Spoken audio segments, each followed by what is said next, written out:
Buenísimo. ¿Me confirman que se ve?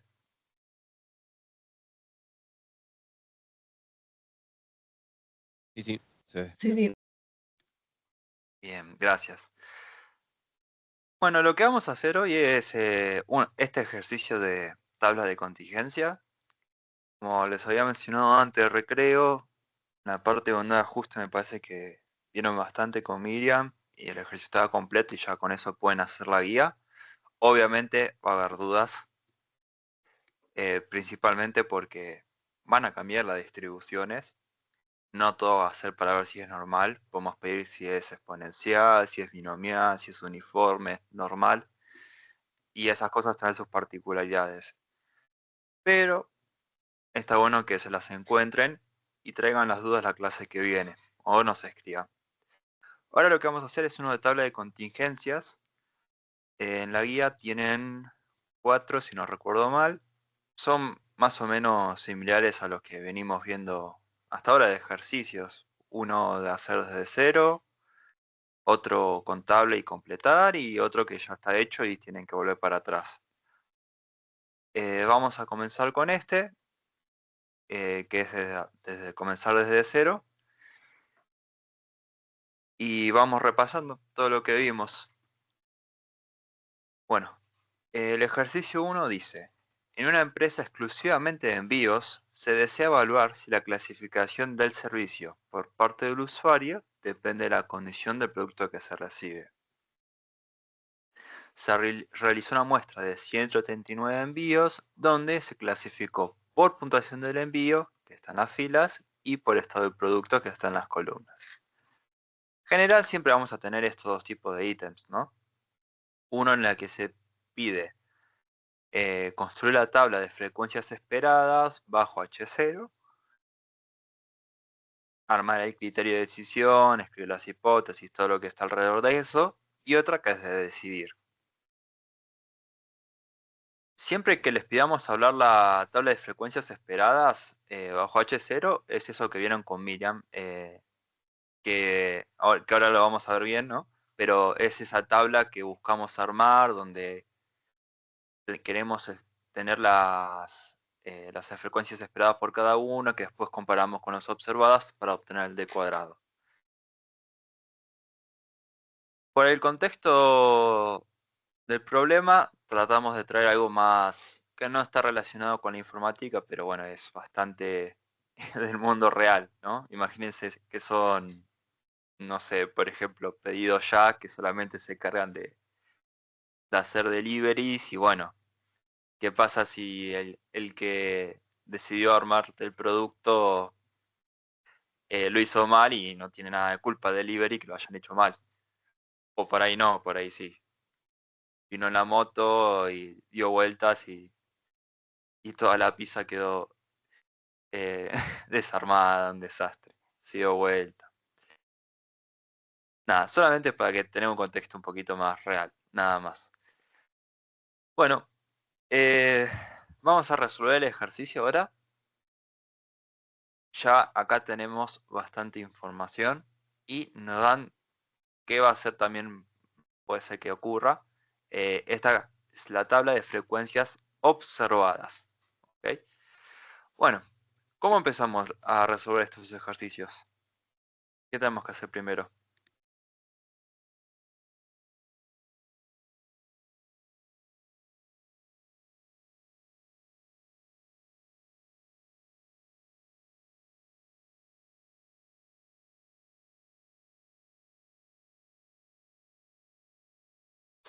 ¿Con qué empezábamos siempre? Definición de variables. Perfecto, definir las variables. En este caso, ¿cómo definirían las dos variables que entran en juego? Vamos a tener a x seguro, que ¿qué significa? Y después vamos a tener a y.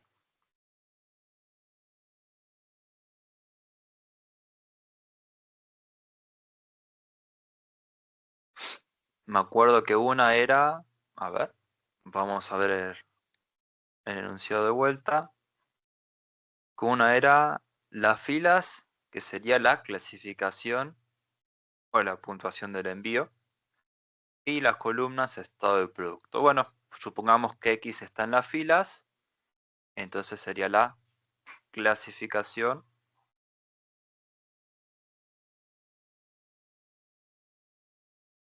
de un envío.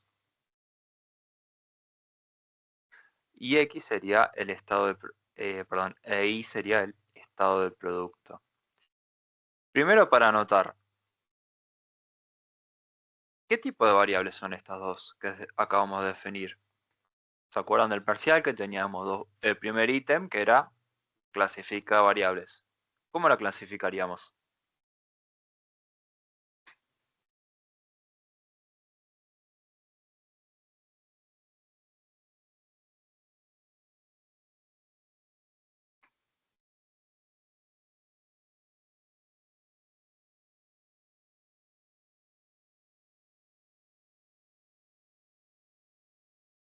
Bien, ¿O categóricas? No, no entendí la pregunta. categóricas. Ah, Sí, ok, ok. categóricas es. ¿Por qué pregunto esto? Porque veníamos de comparación de medias, comparación de varianzas, comparación de proporciones. Ahora estamos hablando de variables categóricas. Es como el único caso, bueno, mentira. Vamos, en ANOVA entran de vuelta las categóricas, pero lo que hago referencia es que en este tipo de ensayos siempre vamos a comparar variables categóricas. No vamos a comparar, por ejemplo, no vamos a comparar la independencia de duración del envío contra peso del producto, no, esas son variables numéricas continuas, nosotros trabajamos con categóricas. ¿Conocemos algo más de las variables? Y en principio nada. Bueno, conocemos algo. Conocemos la cantidad de filas y la cantidad de columnas, que serían en sí los posibles valores que va a tomar cada uno. ¿Cuáles serían? Bueno, ¿cuántas filas tenemos? Tenemos 1, 2, 3, 4 y 3 columnas.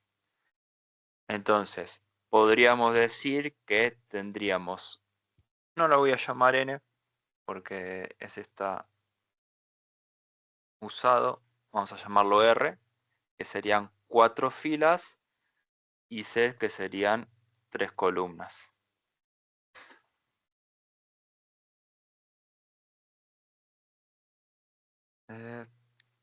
Sí, 4 y 3, estamos bien. Después, no conocemos mucho más de las variables en sí. Tenemos el dato de la muestra que hay 138 encuestados. Y en la tabla, ¿dónde podríamos ver ese 138?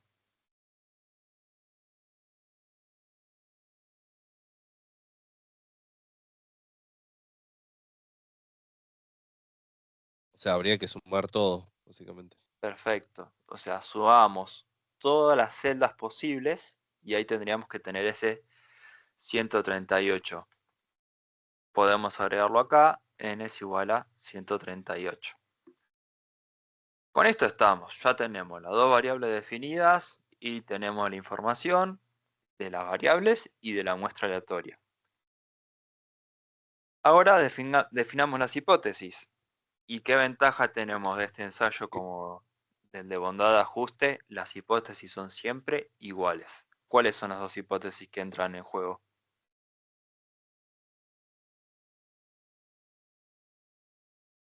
Si las variables son independientes o... Perfecto. La H0 es que X e Y son independientes.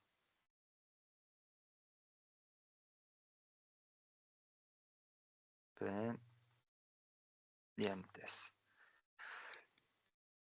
¿Y la alternativa cuál sería entonces?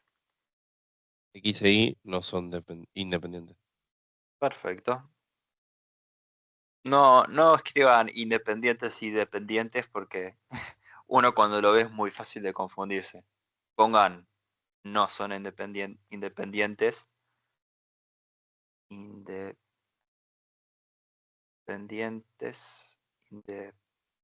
Ahí está. Dependientes. Así queda mucho más claro.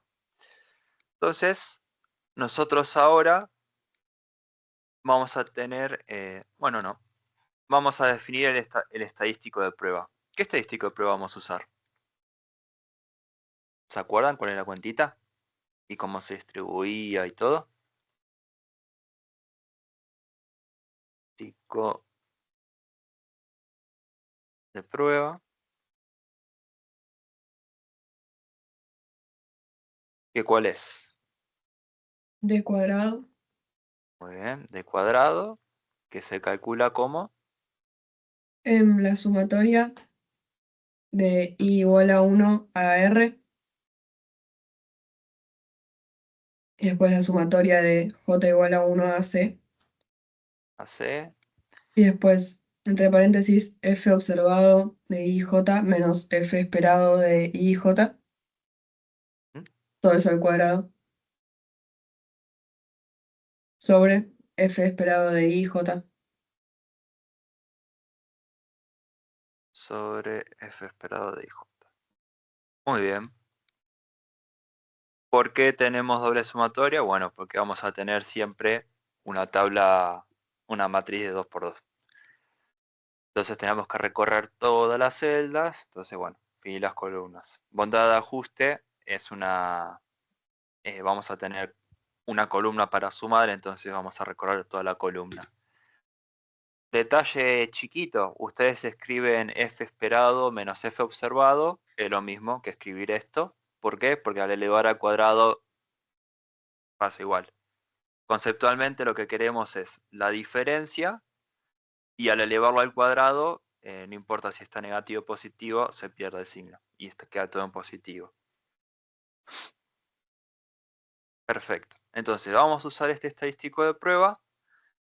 Las filas y las columnas ya las conocemos porque las definimos acá. Recuerden, la cantidad de filas y cantidad de columnas son iguales a la cantidad de categorías posibles de mis variables. 4 y 3. Y nos faltó escribir acá lo más importante, que es ¿qué distribución va a seguir esto? Como chi cuadrado, Chi cuadrado con ¿cuánto grado de libertad? el grado de libertad es a partir de...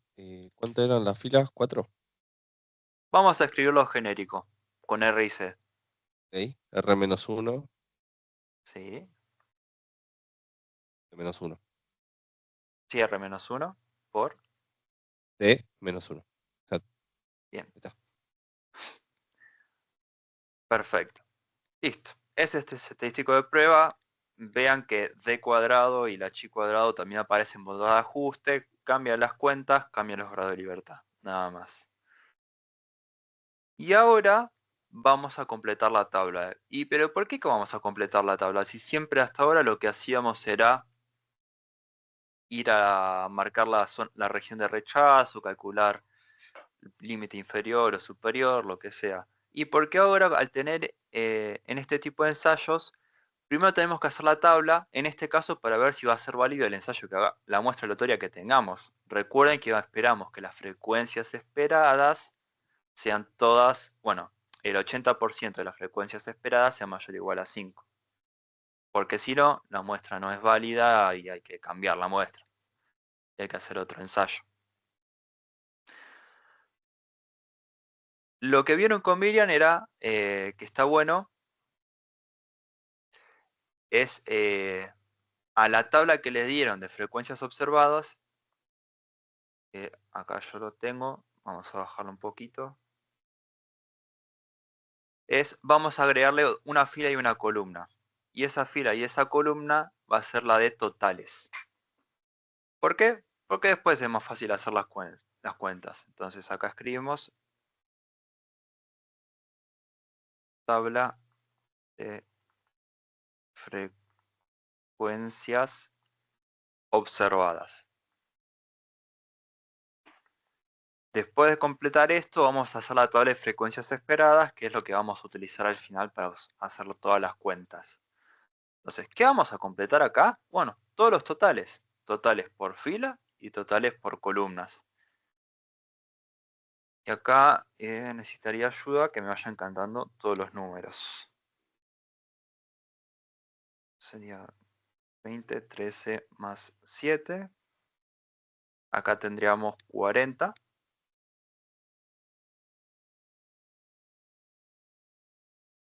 Más 17 más 9, 42.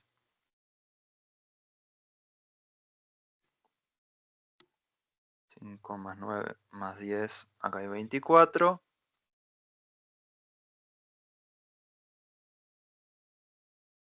Y acá hay 33.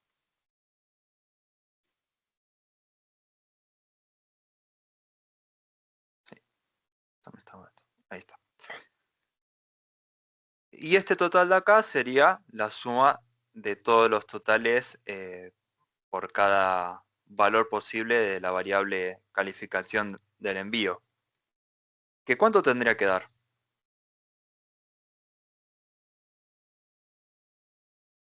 138, ¿no era el N? Algo así. 130.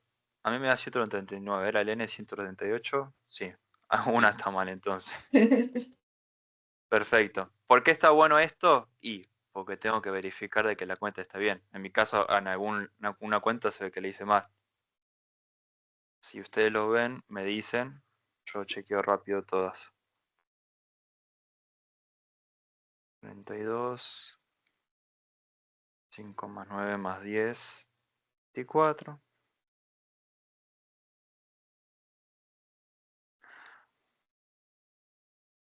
No, a mí me dio igual. ¿A ustedes les dio igual? ¿139? Y a mí también me da 139. Perfecto, entonces es que el enunciado está mal. Después lo corrijo.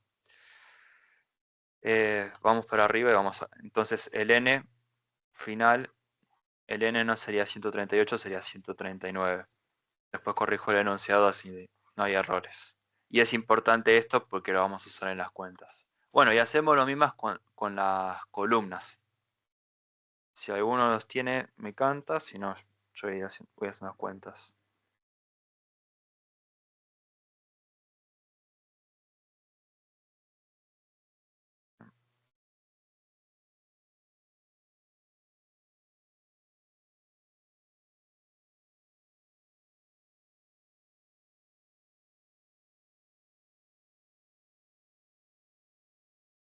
Sea 38 más 46 más 45, 139, listo. Perfecto. Esto cuando lo hagan en el parcial tiene la facilidad que pueden usar hojas distintas, así les queda más fácil ir completando las tablas. Bueno,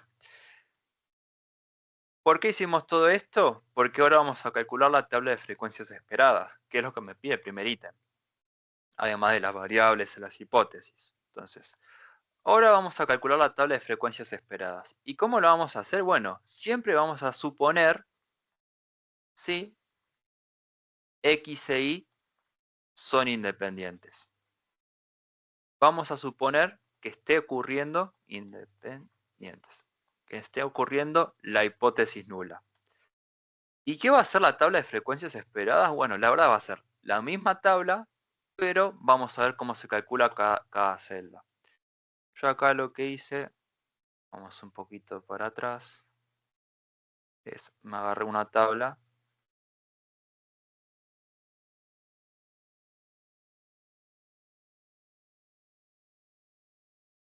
vacía.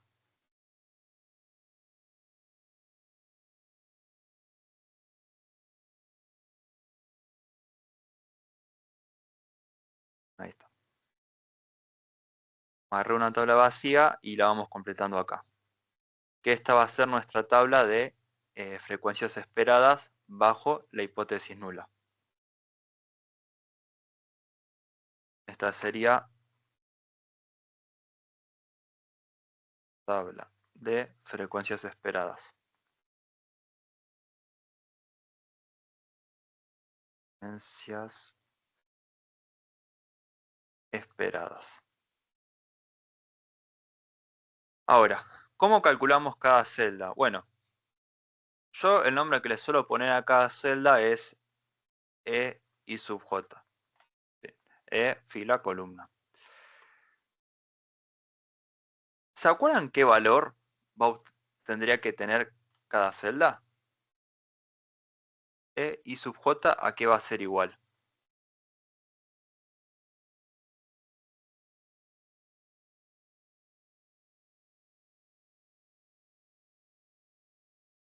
De forma genérica estoy hablando, ¿no?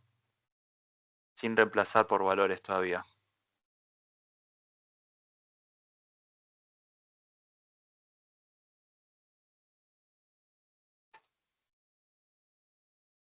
Bueno, si ven las diapositivas, lo que se hacía era multiplicar a n, que sería el tamaño de la muestra aleatoria, por la probabilidad de que x sea igual a x. Intersección y sea igual a y. Es decir, la probabilidad de que x sea igual a mala e y sea igual a producto con defectos. Ahora, ¿qué pasaba?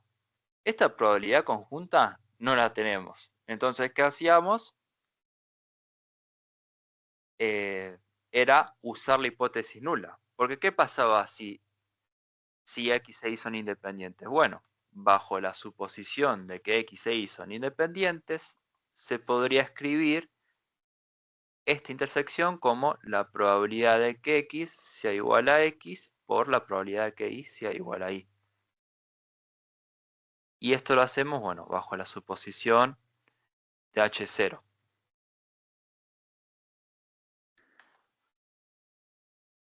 Por eso, la tabla de frecuencias esperadas siempre la construimos bajo la suposición de h0. Ahora, estos valores no los tenemos por completo. ¿Qué hacemos? Bueno, los estimamos y los estimamos a partir de la muestra aleatoria.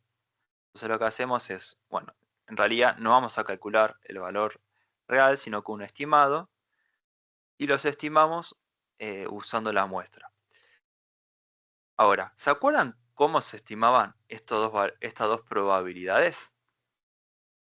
Si somos correctos, sería, para poner los índices, que x sea a x sub y, que y sea igual a y sub j. Así nos aparecen los subíndices. ¿Y cómo podríamos estimar esto en la muestra? Bueno, como veníamos viendo de los p-picos. Es cantidad de casos favorables sobre cantidad de casos totales. ¿Qué va a pasar? Bueno, la cantidad de casos favorables, y vamos a tener que buscarlo en la tabla de arriba. Este sería n sub i y n sub j. O sea, la cantidad de casos favorables de x que cumplen esta condición y n sub j la cantidad de casos favorables de y que cumplen esta condición. Pero la cantidad de casos totales es siempre la misma, que es n. Entonces, acá podríamos tachar, simplificar, y todo esto terminaría siendo n sub i por n sub j sobre el n total. Y esto lo hacemos para todas las celdas. Entonces, si ahora ponemos en números, digamos que queríamos estimar las frecuencias esperadas de la primera fila, la 1, 1. Bueno, el n total es el mismo, dijimos que es 139. Ahora, ¿cuánto vale n sub i y cuánto vale n sub j?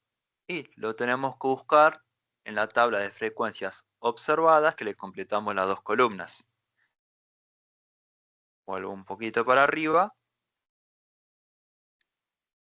Y viendo esta tabla, ¿cuál sería el n sub i? ¿Cuál sería el n sub i y cuál sería el valor de n sub j que estamos usando ahora?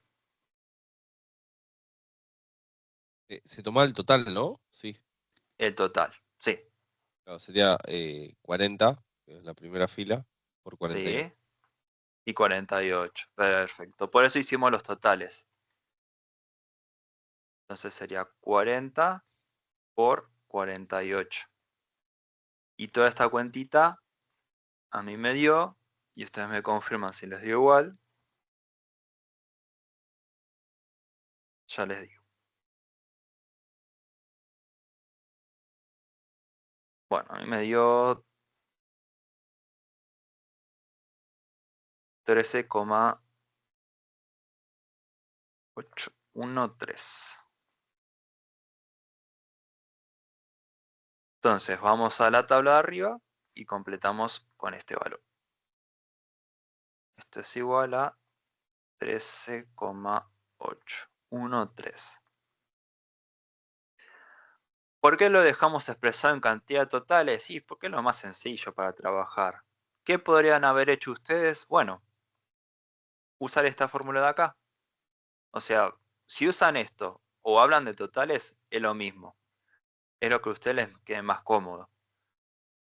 ¿Qué tendrían que hacer? Bueno, calcular los estimados de la probabilidad de que X valga un valor puntual y los estimados de que la probabilidad de Y valga otro valor puntual y lo reemplazan. Y tendrían que tener exactamente los mismos resultados. ¿Está bien? Dicen, nosotros preferimos que hagan esto porque van a la tabla y están todos los datos. Entonces, si ahora yo, por ejemplo, les pidiera que calculemos este de acá, vamos a decir este de acá, que sería fila 4, columna 2. O sea, el estimado de la fila 4, columna 2. ¿Qué cuenta sería? Tendríamos que escribir en... Diga, 33, todo eso sobre 139. Perdón, el numerador no te lo escuché entero. 23 por No, 33 33. por 46. Perfecto. Y a mí esto me dio 10,921. Bueno, así completan toda la tabla. Es bastante repetitivo. La idea es que lo puedan terminar ustedes. Pero lo importante es que entiendan cómo se calcula cada celda. Yo ahora lo que voy a hacer es, les muestro cuánto me dio a mí las celdas y después ustedes lo terminan en casa y ven si les da igual. Y si ven algún error en los resultados que les di, me avisan. Así yo también lo corrijo. 12,950. 14,504. 8,288. 11,396. Acá sería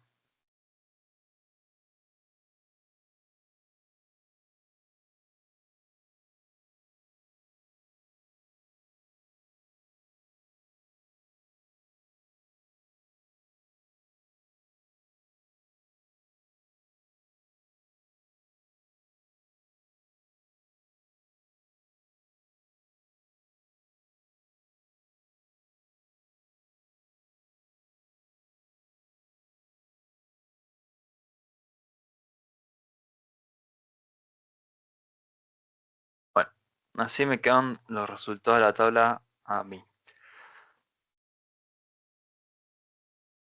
Bueno, con esto estaría completada la tabla de frecuencias esperadas.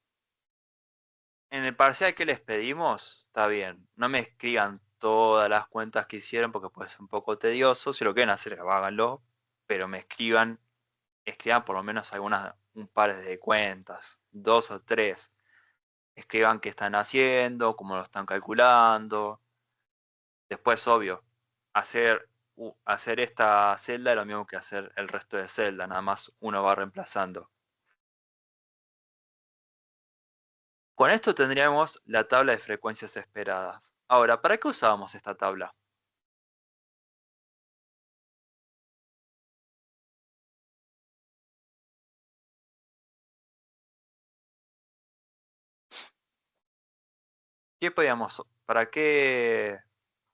¿Para qué buscamos escribir toda esta tabla? Es No verdad que lo piden. para validar el supuesto, ¿o no? Perfecto. Primero validar el supuesto. El supuesto era que el 80% de las frecuencias esperadas son mayor o igual a 5. Acá el 100%. Listo.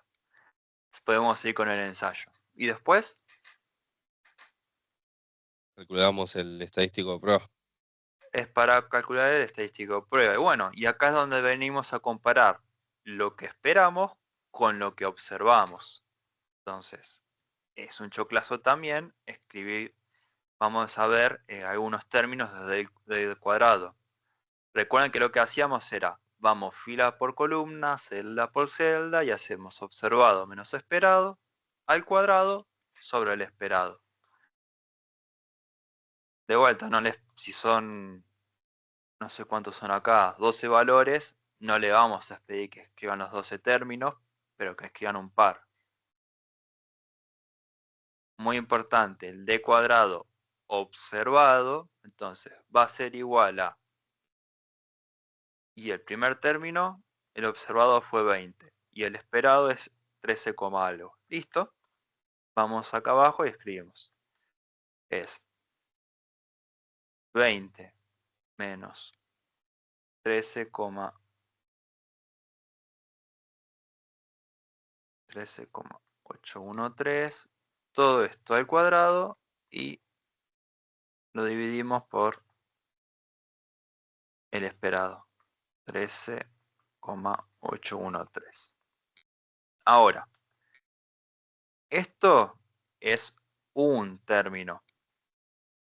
Vamos a tener tantos términos como celdas, o sea, van a ser 12 términos. Bueno, vamos a simplificarlo un poco.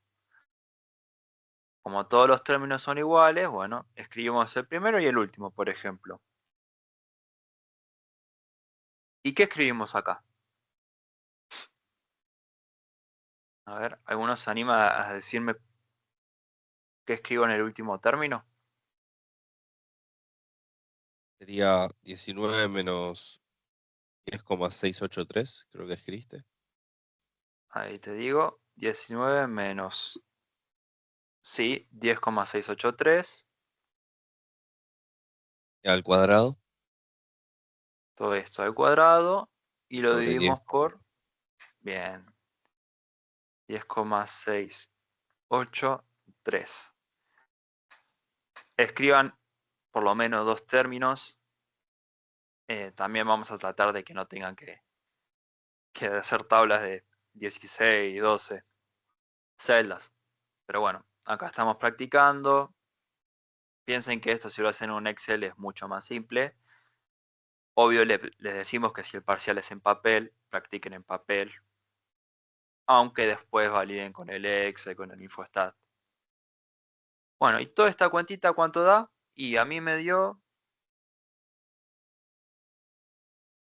19,57.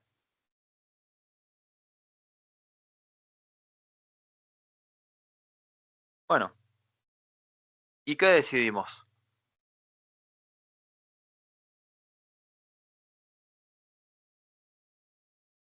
Todavía no. No No. podemos.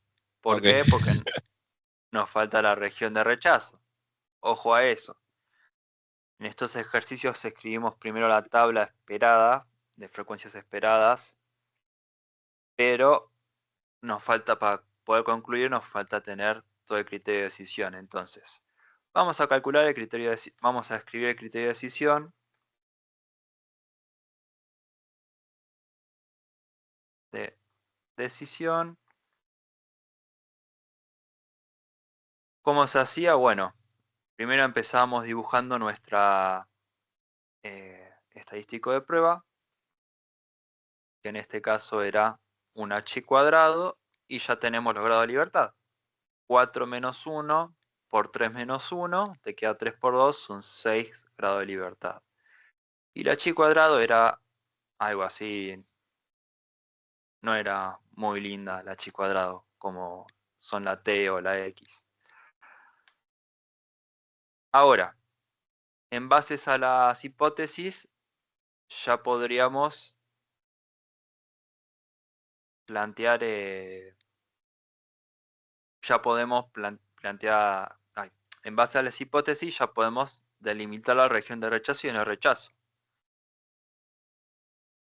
Pero si yo voy a las hipótesis, acá no dice igual contra distinto, dice son independientes, no son independientes. ¿Qué tipo de ensayo estamos trabajando acá?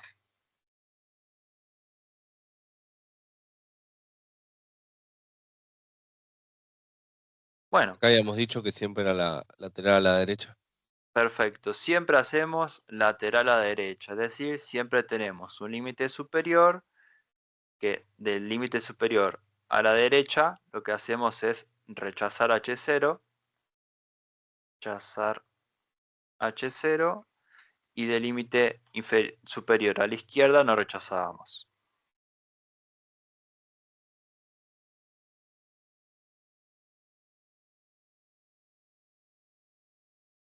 Bueno, ¿cuánta área íbamos a poner acá? La gran pregunta. Y tenemos que ver lo que nos dice el enunciado. En este caso, el enunciado dice que usemos un 5% de nivel de significación, entonces esta área va a ser igual a 0,05. Bueno, calculamos el límite superior. Y es una cuentita nada más. Es la probabilidad de que mi variable chi cuadrado con 6 grados de libertad sea mayor al límite superior. ¿Y esto cuánto va a valer? Y viendo lo que hice acá va a valer 0,05. 0,05.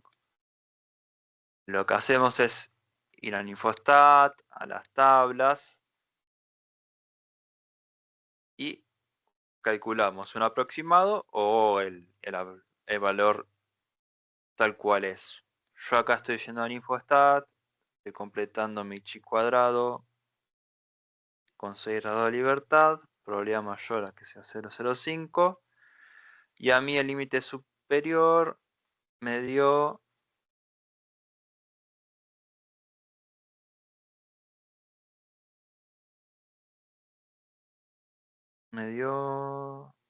x cuadrado, 6 grados de libertad 0,05, 12,59 para redondear. Bueno, ¿y cuánto fue el de observado? Fue 19,57. Bueno, nos quedó re lejos. Si lo tuviéramos que marcar, y estaría por acá, ¿no? Este sería mi d cuadrado observado.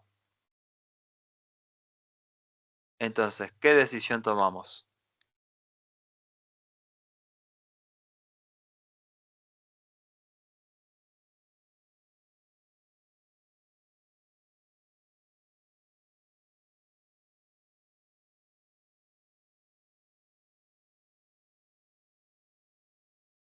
Y bueno, acá claramente me cayó en mi región de rechazo. Entonces, ¿qué diría? Como mi estadístico de prueba observado es mayor al límite superior, entonces hay suficiente evidencia para rechazar que el tiempo de envío, no, que la calificación de la entrega y el estado de producto son independientes. ¿Esto qué quiere decir? Que si me llega un producto en mal estado y lo voy a tener a calificar negativamente seguro. O si llega en muy buen estado voy a tener que calificarlo con mejor puntuación. Una conclusión esperable, pero está bueno que haya una forma de validarlo. Una forma empírica, con números y que no sea subjetivo. Lo último que les propongo es calcular el p-valor. Bueno, ¿dónde está el p-valor acá? Y si recordamos es, ¿dónde está la región de rechazo? A la derecha. Entonces el p-valor va a estar de mi estadístico de prueba observado para la derecha. Entonces, claro, acá ¿qué va a pasar? Y nos queda solamente esta partecita de acá. Y esto de acá sería el p-valor, ¿no? De acá sería el p-valor. ¿Cómo se calcula el p-valor entonces? Y muy sencillo, va a ser la probabilidad que mi variable aleatoria sea mayor al d cuadrado observado, que en este caso dijimos que era 19,57.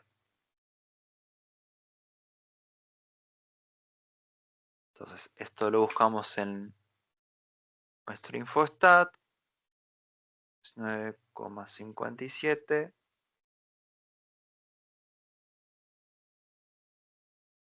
Y a mí, por ejemplo, me dio 0,003. 33.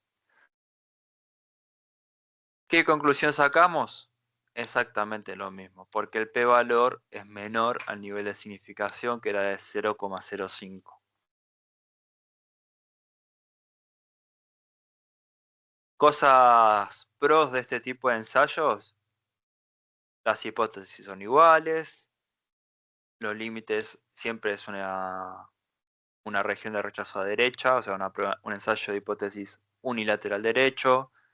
El límite siempre se calcula igual, el p-valor siempre se calcula igual. Contras: hay que hacer la tabla de frecuencias esperadas, nos lleva tiempo, muchas cuentas, y si son muchas celdas, mucha posibilidad de equivocarnos. Nada más. El resto, vean que es siempre, casi siempre es bastante similar. Va a pasar algo similar en los ensayos de bondad de ajuste, donde se resuelven similar, pero tienen particularidades, depende de la distribución que estemos suponiendo para la variable aleatoria. Bueno, ¿alguna duda con todo esto que vimos?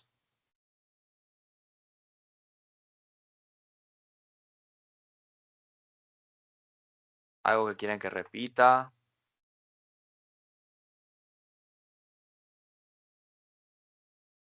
¿De este lado no, profe?